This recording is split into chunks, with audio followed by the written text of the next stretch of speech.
I woke up to a miracle today.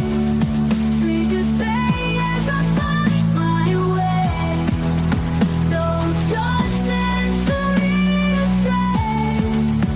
In this peaceful state I'll stay. I found myself this morning scrolling through one of those lists, the kind that promises to improve your life. And they always have the same things, don't they? Overall, your finances, schedule health screenings, drink X ounces of water. It got me thinking, why does the most essential item, why does it never seem to make those lists? You mean forgiveness, that thing we often forget about, like forgiving the person who cut you off in traffic, or maybe forgiving yourself for spending the next 20 minutes replaying it in your head. Yes, that's it. Forgiveness, that's the single internal choice that actually creates real lasting peace. And yet somehow, it's always the one that's overlooked. Which is exactly why we're looking at Lesson 297 today. Forgiveness is the only gift I give. It's incredibly direct, isn't it? The lesson guides us right into the middle of our messy, everyday experiences. So our focus today is exploring the immediate, practical side of this lesson. We want to see how this simple formula works in those small choices we make, those quiet obligations we feel, and even those sudden bursts of frustration during a totally ordinary day. And we really hope you'll share your own experiences with this, those moments where you felt that shift in perception. You can reach out by email. The address is acim@theworldharmonyproject.org. Or you can find us on TikTok. The handle is @theworldharmonyproject, and send us a message there. We look forward to hearing from you. Okay, let's turn to the lesson itself now. Lesson 297. Forgiveness is the only gift I give. Forgiveness is the only gift I give because it is the only gift I want. And everything I give myself. This is salvation's simple formula. And I, who would be saved, would make it mine, to be the way I live within a world that needs salvation and that will be saved as I accept atonement for myself. Father, how certain are your ways, how sure their final outcome, and how faithfully is every step in my salvation set already and accomplished by your grace. Thanks be to you for your eternal gifts, and thanks to you for my identity.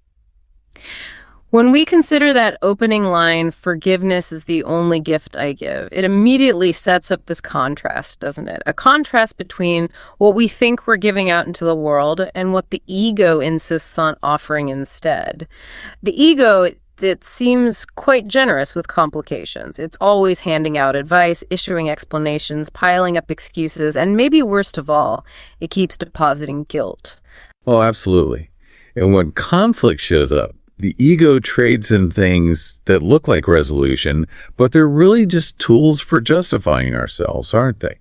It might offer an apology, sure, but usually that apology is carefully phrased to shift the blame somewhere else, maybe subtly, or it'll analyze a disagreement or something we perceive as wrong for hours on end until we're utterly convinced our position is justified and that we're the victim of someone else's mistake. Yes, the main function of everything the ego offers is simply to keep its own story going, its narrative. And that narrative is built entirely on this idea of separation, of grievance. The ego seems willing to negotiate almost anything, even self-punishment sometimes, just as long as it doesn't have to let go of the grievance. Because the grievance itself feels like proof that the ego exists. But true forgiveness, genuine forgiveness, it just dissolves that proof instantly. The second forgiveness is truly extended. That whole defensive structure the ego built, it collapses. There's nothing left to argue about, nothing left to defend, and no one left to blame. It's quite remarkable. And this leads us straight into the idea of peace. Peace, as the lesson points out, isn't the prize you get for successfully winning an argument or resolving a conflict. Peace is already there. It's like an antecedent condition. It exists completely outside the thought system that created the conflict in the first place. But we habitually try to find peace by managing things externally, don't we? Mm-hmm. We think if we can just get someone else to behave differently, or if we can successfully argue our point or get agreement from outside ourselves, then peace will arrive. But this simple mechanism, forgiveness, It redirects all that effort. It shows us peace comes from letting go of the need to manage the situation, not from rearranging all the external pieces. The ego is absolutely convinced that peace is the result of being proven right. So naturally, we spend a huge amount of mental and emotional energy gathering evidence. Evidence to prove we were victimized, or evidence to prove we were correct. And all this mental activity, it's exhausting. It keeps us stuck in the past upset instead of allowing us to just settle into this present moment. We often mix up resolution with peace. We think they're the same thing. We figure if we could just resolve the argument or clear up the misunderstanding or fix the tension in the relationship, that peace will automatically show up. But real peace isn't a consequence of getting things sorted out externally. It's available the very instant we stop making the defense of our justification story the top priority. The ego's deepest fear is meaninglessness. And forgiveness essentially declares the conflict and the whole narrative of separation that underlies it to be meaningless. That's why the ego resists it so fiercely. Forgiveness marks the end of the special relationship, the kind based on shared suffering or grievance or blame. And when we talk about a special relationship, we mean any relationship that's defined by conditions or expectations or maybe shared guilt.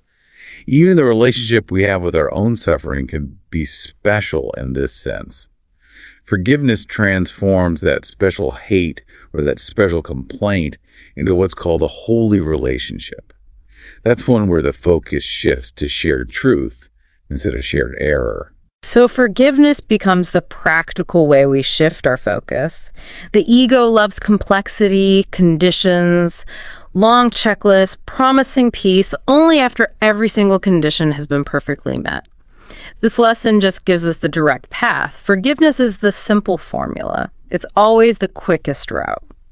And that simplicity is so important when we apply the lesson to the quieter things in our lives.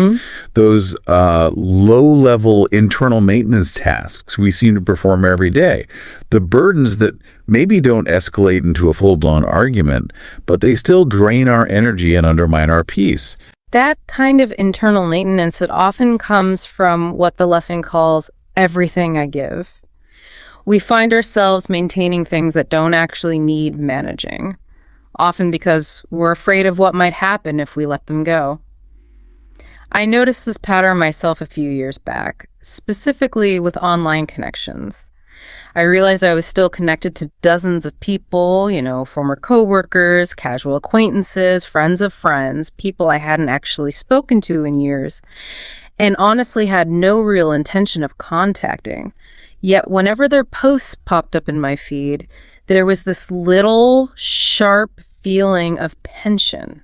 It wasn't active dislike or anything like that. It felt more like the pressure of some kind of implied obligation. That's really interesting. Can you say more about that pressure? What was the specific story, the narrative you were telling yourself about why you felt you had to maintain those connections? Well, the story was something like, staying connected was proof that I was kind, or proof I was professional, or maybe proof that I was a loyal person who didn't just drop people. The tension came from believing that if I deliberately chose to unfollow or disconnect, I'd be acting unkindly, or maybe even judging them somehow. So the energy I was giving was really this internal performance of being a good person who always keeps up appearances. Eventually, I recognized that this internal pressure, this need to keep the peace with connections that were actually quite distant, was just the ego's constant urge to manage outcomes. So I went through my accounts. It wasn't angry or frustrated. It was actually a very calm, deliberate process. The external action was just clicking unfollow, but the real forgiveness was directed inward toward myself. Towards yourself. That links right back to the line, everything I give myself. So by stopping giving your energy to that story, the story about needing to keep the peace with these distant connections, you actually gave clarity back to yourself instead. Yes, that's it. I forgave myself for believing that maintaining those specific connections was somehow essential for my own sense of love or self-worth. The immediate effect was a surprising level of honesty that emerged. I could suddenly look at those past relationships without feeling the weight of that obligation story. And I realized I'd been performing politeness mostly just to avoid feeling guilty about letting go, rather than acting from a place of genuine care or connection. I think most of us carry these obligations around. They show up as unspoken rules we live by, or habitual pretending or performing duties that maybe stopped being relevant years ago, but we keep doing them anyway. When you let go of those self-imposed rules like you did, you immediately start living with more integrity. You're choosing honesty over that exhausting performance. We mistakenly think that performing is giving something valuable to others, but often we're just giving tension and exhaustion to ourselves. Absolutely. The pressure to keep up the image, the perfect friend, the conscientious colleague, requires constant internal monitoring. That monitoring is a form of vigilance, and vigilance is fundamentally tiring. The ego uses these subtle obligations to keep us busy managing our external reputation, which effectively distracts us from accepting the unchanging truth of our identity. And when we truly internalize that the obligation is self-imposed, the gift of forgiveness becomes really tangible.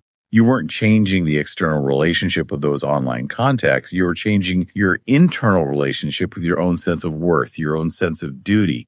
You were letting go of that special attachment to guilt. It prompts us to ask ourselves in those moments, am I doing this out of love, or am I doing this just to avoid feeling guilty? Forgiveness in this kind of situation is the simple act of dropping the performance that feels required. The internal argument just stops, the sense of obligation starts to fade, because that demand that you constantly prove your own goodness is suddenly gone. My own experience with this simple mechanism came in a totally different scenario, Yeah. which really shows how immediately this practice can be applied. Our team had just finished a huge project, and 3 of us were working late. Really late, well past midnight. I was completely drained, physically and mentally, just laser focused on getting home. We all went down to the parking garage together, but split up to find our cars. As I was heading towards what I thought was the exit ramp, I took a wrong turn. I thought it would lead down to the street, but nope, it looped me right back up onto an upper level.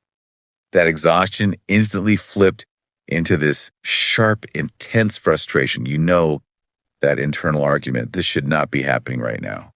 That initial frustration is so common, isn't it? It's the ego's definition of suffering, basically. Something outside my control is messing up my plans, my timeline. That's it, exactly. So as I finally made my way back down near the main area, I saw my 2 coworkers still wandering around. One of them clearly couldn't find her car, and she looked really distressed. And I felt this immediate internal conflict. Part of me desperately just wanted to get out of there and collapse into bed, but another part felt the sheer misery of her situation lost in a parking garage after an exhausting day. So I rolled down my window and offered to do a slow lap around the level with her to help her search. She accepted with such obvious gratitude, and the other coworker seemed relieved she could leave. We just crept through the aisles super slowly while she kept pressing her key fob, click, click, until finally we heard the car's remote response from a distance. We shared a quick laugh about the marathon day. She thanked me again, and I followed her out. And what happened inside you during that shift? What changed in your internal state when you decided to help? The really startling thing was realizing that even though it was still just as late, I was still just as tired, and I definitely hadn't found my way out any faster. That intense feeling of frustration had completely vanished. It was just gone because in the simple act of helping, I'd completely stopped arguing with the way things were. My mind just settled. That right there is the heart of the miracle as it's described. The external situation didn't actually improve. The clock didn't magically rewind. Your physical tiredness didn't disappear, but you dropped the argument with the moment. Your argument against reality, that thought, I should be home by now, that was the source of the tension.